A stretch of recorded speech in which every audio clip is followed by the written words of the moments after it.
안녕하세요, 찰리브라입니다. 오늘 막 여러분들도 아마 집에 계시는 분들이 아마 되게 많으실 거예요. 저도 이제 보통은 뭐 맛있는 거 먹으러 어떨 때는 나가거든요. 그래서 맛집이다 뭐 이러면 찾아가서 먹기도 하고 그러는데 이제 비가 너무 많이 오니까 그냥 방구석에 처박혀 있는데, 오늘 같은 경우는 그래서 두 번째 영상을 만들려고 하는데, 제가 이제 트윗을 보다가 문 오버로드라는 사람을 많이 추종을 하는데, 이 사람이 에이다에 관해서 언급을 했어요. 여기 보시면은 2년 동안 장기적으로 되게 많이 하락을 했는데 요즘에 반등세가 살짝살짝 나오기 시작하니까, 그래서 언급을 하는 건지 몰라도 2년 동안 하락을 했다. 그래서 앞으로 내년에는 되게 가파르게 상승할 확률이 되게 높다. 그래서 장기적인 관점에서 에이다를 한번 바라보면 어떨까 하고 이 사람이 언급을 하거든요. 근데 사실은 이 차트가 대다수의 알트코인을 사실 말해주는 걸 수도 있거든요. 비트코인은 한 전고 대비해서 한 52% 정도까지 올라왔으니까 나머지 알트코인들 같은 경우는 뭐 링크코인도 많이 올라왔고 이오스 같은 경우도 좀 많이 올라왔다고 생각하는데, 대다수의 알트코인들은 아마 아직까지도 되게 많이 떨어져 있을 거예요. 그래서 이 차트는 그냥 에이다를 뭐 강추해서 매수하자 이런 의미가 아니라, 절대로 그런 건 아니고, 홀딩하고 계신 분들, 미리 투자하고 계신 분들 같은 경우는 좀 눈여겨보시라. 그래서 향후에 내년 뭐 상반기 내년 6월달까지 7월달 8월달까지 보시면 이런 장세가 있지 않을까라고 하는 그 패턴에 관해서 오버로드가 언급을 하기 때문에 제가 말씀을 드리는 거고, 이거는 라이트코인인데 이건 또 다른 사람이거든요. 근데 이 사람이 차트를 단타로는 되게 잘 봐요. 그래서 지금 보면 이것도 볼링 웨지 형태예요. 지금 보면은 하방세기형 패턴인데, 아까 오전에 올려드린 거는 이더리움이었는데, 이것도 지금 라이트코인도 비슷한 어떤 지금 형태다. 그래서 이것도 살짝 지금 추세선을 뚫고 올라가기 바로 직전이다. 그래서 라이트코인을 홀딩하고 계신 분들 같은 경우는 좀 눈여겨 한번 봐보시는 것도 나쁘지 않다. 그리고 온톨로지에 관해서도 마찬가지 지금 패턴, 데칼코마니 형태가 나오지 않을까. 그래서 많은 차트리스트들이 지금은 비트코인들보다는 알트코인 위주로 좀 언급을 지금 많이 하고 있거든요. 그래서 대략적인 트렌드를 이제 말씀을 드리는 거고, 자, 여기서부터는 이번 영상의 이제 핵심이죠. 차트는 차트일 뿐이고,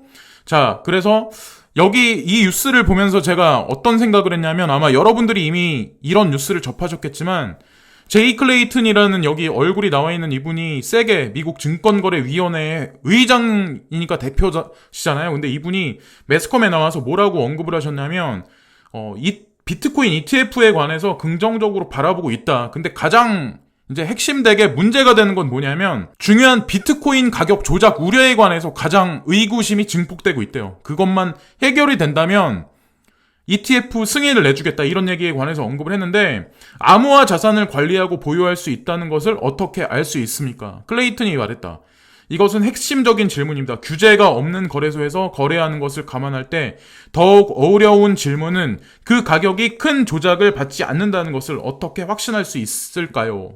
이 얘기를 했어요. 그러니까 제가 이 뉴스를 오전에 올려드리고 다시 한번 언급을 한 게, 제가 이거에 관해서 요즘 지금 비트코인 장세하고 맞물려서 제가 생각을 해봤거든요. 근데 시장 참여자들 중에 이제 거대 큰손 세력들 같은 경우는 비트코인을 급등시켰다가 급락시켰다가 이렇게 하면서 개미들이 가지고 있는 물량을 뺏기도 하고, 마진을 이용해서 거대한 풍선을 부풀리기도 하고, 그런 식으로 시장을 조작을 했죠, 사실은. 근데 세계 위원장이, 제이 클레이튼 위원장이 이거에 관해서 주의 깊게 관찰을 할 거야, 아마 지금서부터 계속해서 얼마간은. 자, 그러면은 시장에서 큰 손이라고 하는 사람들이 과연 기존에 있었던 그 패턴만큼 갑자기 명분 없이 갑자기 급락을 시키거나, 명분 없이 갑자기 급등시킨다거나 이러기가 예전보다 되게 많이 쉽지 않다는 거죠. 비트코인 ETF 승인 전까지는 아마 제가 개인적으로 보기에는 몸을 사리는 행동을 하지 않을까라는 생각을 하거든요. 이건 어디까지는 이제 개인적인 추측이긴 하지만, 그러니까 그러지 않을까요? 누군가가 심사를 한다. 근데 그러지 않을까요? 그리고 거래소들도 여기 거래소에 관해서 언급이 나와 있는데, 어떤 규제를 하기 위해서 거래소도 아마 빡세게 더 규제를 할 확률이 되게 높을 것 같아요. 그래서 전체적인 시장이 점진적으로 계속 크린해지면서 사라질 코인은 사라지고 정화되는 어떤 그런 게 있지 않을까라는 생각을 하거든요. 그래서 이것도 이제 좋다고 생각을 하고, 이 뉴스는 코인베이스하고 리플이 미국 상위 10위 스타트업에서 제외됐다. 그래서 제가 이 뉴스를 보면서 좀 의혹의 눈치로 좀 이 뉴스를 봤거든요. 그러니까 리플 코인이 많이 시세가 안 좋은 것도 사실이고, 코인베이스 같은 경우는 뭐 별 그건 없잖아요. 근데 가장 중요한 건 코인베이스는 그레이스케일 자산 운용사 같은 거대 어떤 암호 자산 운용사하고 커스터드 서비스도 맺어가지고 어느 정도 인지도도 있는 거래소거든요. 아마 여러분들이 다들 아시다시피 정부에 공인된 기관하고도 이미 손잡고 있는 어떤 그런 거대 암호화폐 거래소고, 근데 이게 10위권 스타트업에서 제외됐다. 그래서 지금 현재 순위가 28위, 29위 정도까지 떨어졌어요. 20위권 내가 아니라 10위권 내에 있던 게. 그래서 역설적으로 생각을 하면 좀 이상하다는 생각을 전 했거든요. 이 얘기가 뜻하는 게 사실은 지금 점점 암호화폐 시장에 관해서 사람들이 관심을 안 두고 있다라고도 어느 정도 해석을 할 수 있고, 좀 약간 이상한 생각을 했거든요. 근데 이 뉴스도 보면은 전 리플 CTO가 XRP 투매 정황이 포착이 됐다, 이런 얘기가 있어요. 그래서 리플 전 CTO는 제드 맥칼럽이 최근 맥칼럽 지갑에서 1억 XRP 2,600만 달러가 이체된 정황이 파악됐다면 지난 2년 동안 그가 XRP를 투매한 것으로 보인다고 보도했다. 그래서 정확한 시기는 아직 알 수 없지만 해당 물량이 곧 시중에 나올 것이라고 설명했다. 이 FX 스트릿이라는 이 여기가 어떤 미디어사인지 모르겠는데 이 뉴스 자체만 보면 많은 리플 홀더들이 어떤 생각을 할까요? 전 CTO가 4만 개씩 팔았어요. 매일. 그리고 지금 2,600만 달러만큼의 갑자기 시장에 패닉할 수도 있다, 이런 얘기가 만약 퍼져요. 그럼 사람들이 패닉하지 않을까요? 당황하고, 아무리 리플을 강력하게 홀딩하는 사람이라도. 그래서 이 뉴스도 제가 보면서 참 이상하다라는 생각을 했거든요. 그래서 리플을 조금 더 지켜보자. 그러니까 폭락하겠다, 이런 뉴스를 보고 폭락하겠다 보다 조금 저는 상향하지 않을까라는 생각을 하거든요. 오히려 이런 뉴스가 반대로 해석해야 되지 않을까 생각하는 거고, 이거는 이제 스타벅스, 이제 지금 현금을 안 받고 있는데 그거에 관해서 이제 제가 말씀드리려고 하는데, 스타벅스 현금 결제 연도별 비중 여기 나와 있는데, 본론으로 들어가서 2010년도부터 31%나 되는 현금 결제 비중이었는데 이게 지속적으로 계속 하락을 하면서 7년 동안 지금 보면 2017년에 7%, 그럼 2018년, 19년에는 여기보다 더 줄었겠죠. 근데 이게 단지 카드 결제 비율이 늘어나서 그런 걸 수도 있는데, 제가 이제 드리고 싶은 말씀 뭐냐면, 현금 없는 매장을 운영하는 게 거대 기업들이 여기에 되게 앞서가요. 보면은 벡트 거래소가 9월 23일 날 오픈을 맞이하게 되죠. 그리고 가장 중요한 건 벡트 거래소하고 연결되어 있는 게 어디냐, 스타벅스하고 마이크로소프트 그리고 버스턴 컨설팅사라는 이 세 개 다국적 기업이 연결돼 있어요. 자, 그 중에 하나가 스타벅스다. 근데 스타벅스가 전 세계적으로 지금 보면은 현금 없는 매장 쪽으로 계속 치우치고 있어요. 우리나라에서도 아마 스타벅스 자주 가시는 분들은 카드 충전해서 쓰시는 분들이 아마 더 많을 거예요. 근데 이게 2018년도 7월 16일부터 이게 진행이 됐는데, 여기 보면은 단지 스타벅스뿐만 아니라 한국에서는 신세계 일변에 그런 업체들 있죠. 스타필드에 있는 노브랜드부터 해가지고 스타필드도 점진적으로 만약에 현금 없는 그런 매장으로 점진적으로 계속 나아간다면 결국에는 이들이 추구하는 건 뭘까요?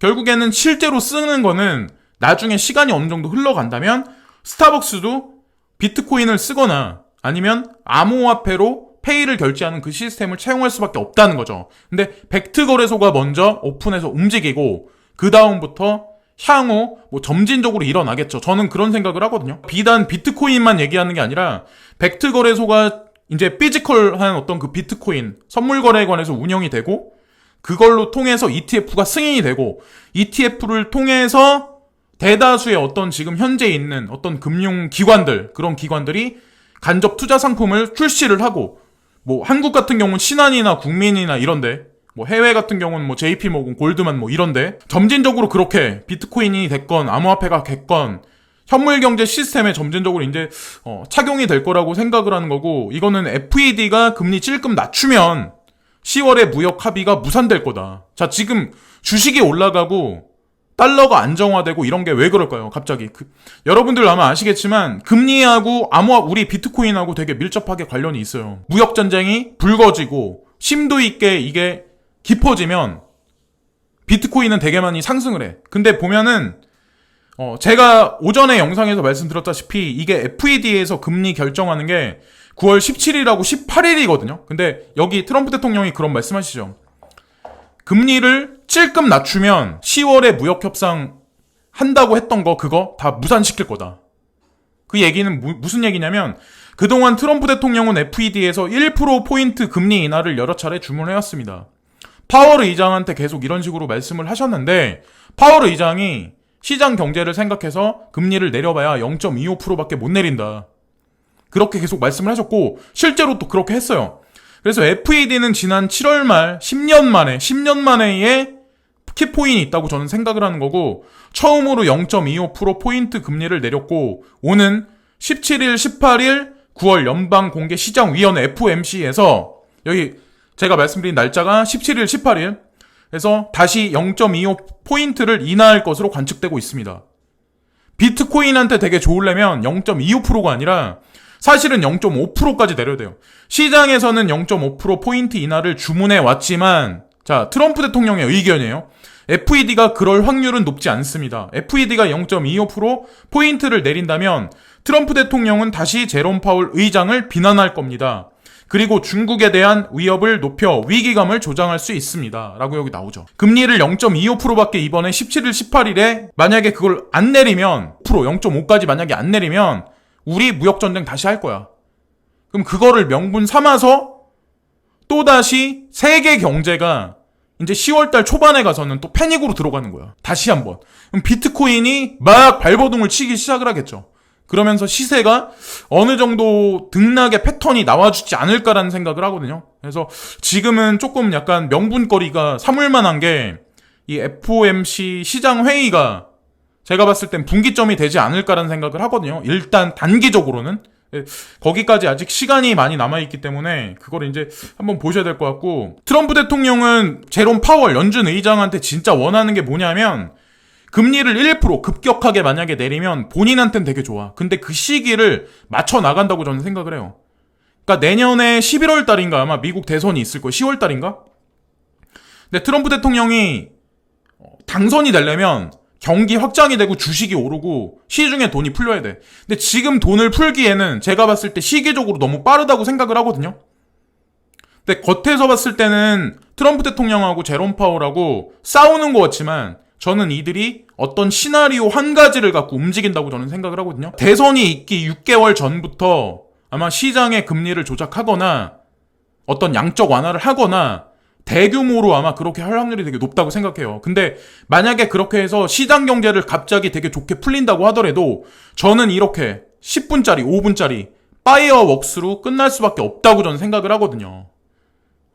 그래서 단기적으로 통화시장이 스테이블하게 되고 경제도 되게 좋아지고 주식도 만약에 올라간다고 하더라도 그거는 마지막 불꽃을 터트리는 파이어웍스로 끝나면서 암호화폐가 진짜로 현물경제 시스템에 녹아들어가는 마지막에 어떤 그 파이어웍스가 현물경제 그러니까 달러나 전세계에 있는 기존에 있는 통화들이 이런 장세를 펼치지 않을까라는 생각을 하거든요. 그에 이제 비춰서 제가 이제 말씀드리는 게 뭐냐면 올해 연말부터 해가지고 내년 3기 신도시 등의 토지보상금이 45조 풀린다.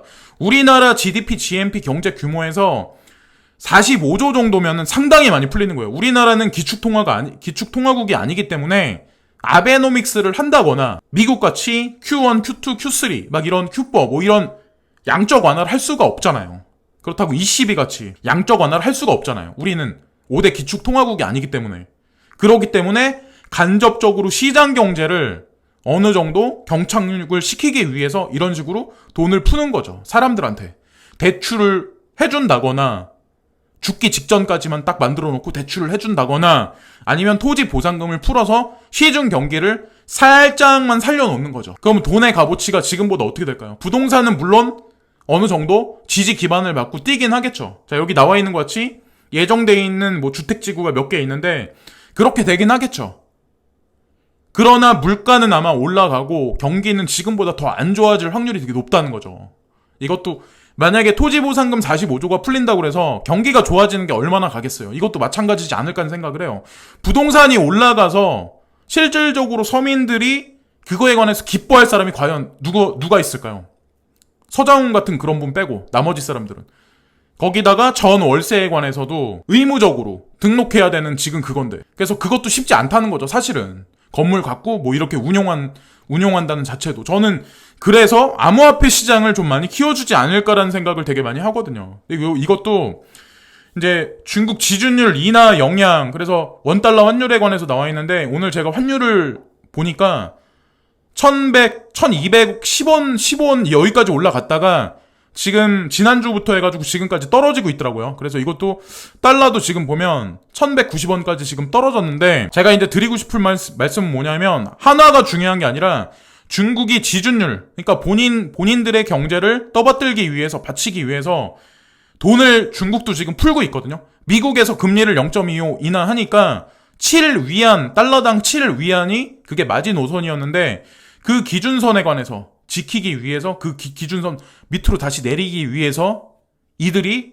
중국이 다시 움직인 거죠. 지준율 인하한다. 그리고 이걸 2번 더 한다. 미국이 금리 내려? 그럼 중국? 우리도 해. 시진핑도 그러는 거죠. 우리도 그러면은 경기 확장하기 위해서 돈 풀어. 그럼 미국이 돈 풀어? 그럼 중국이 돈 풀어.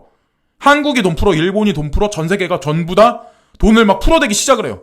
그럼 돈 값어치는 어떻게 될까요? 경기는 안 좋은데 돈 값어치는 안 좋아. 돈 값어치는 점점 내려가요. 그럼 돈의 값어치가 안 좋아지는 상황, 그리고 거품은 쌓여지는 상황, 그 상태로 리셋이라는 어떤 그런 거를 맞이하는 어떤 그런 상황을 저는 이 양 두국이, 미국하고 중국이 만들어내는 게 아닐까, 의도적으로. 이 미중 무역 갈등으로 인해서 저는 뭐 미국이 이긴다, 중국이 이긴다, 이러기보다 그 갈등을 통해서 그들이 원하는 걸 만든다고 저는 생각을 하거든요. 뭐 리브라 코인이 어떻게 됐건, 아니면 중국에서 11월 1일 날 CBDC 발행에 관해서 그런 언급도 하는데 그 얘기를 나오고 11월 1일 날 CBDC 발행에 관해서 그런 얘기가 나온다는 자체가 벌써 중국 같은 경우도 그런 걸 아는 거죠.